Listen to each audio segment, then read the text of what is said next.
My name is Patrick Eaves with Wingenvy Paragliding. In this clip, we're going to be talking about the procedures for landing. In any landing, you're going to plan far ahead for exactly where you're going to land. And following the different sites protocol, you're going to follow that landing approach.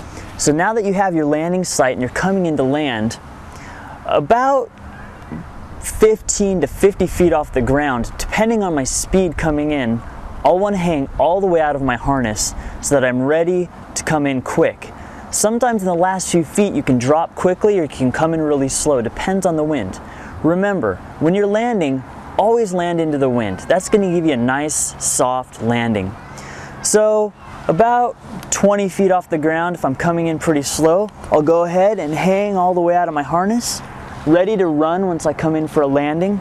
My knees bent, legs together, and about 5 feet off the ground, depending on my wind speed, I'm going to start my flare. If I'm coming in relatively fast, I'm going to wait until those last 5 feet, and as I'm coming in, I'm going to flare at about this speed, relatively fast, and I'm going to hold it until I touch down, then I'm going to run for a few feet and let the glider fall behind me. Now, if there's lots of wind when you're coming into land, you don't need to have that aggressive of a flare.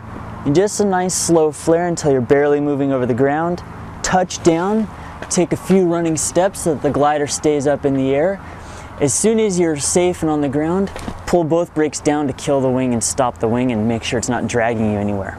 Okay, one common mistake people will often make when they're coming into land is they'll start their flare just a little bit too early.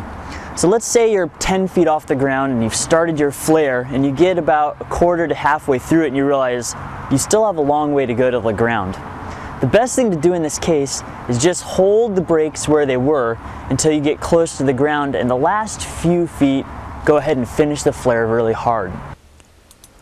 When you're coming into land, remember to avoid making any hard turns the last 100 to 50 feet.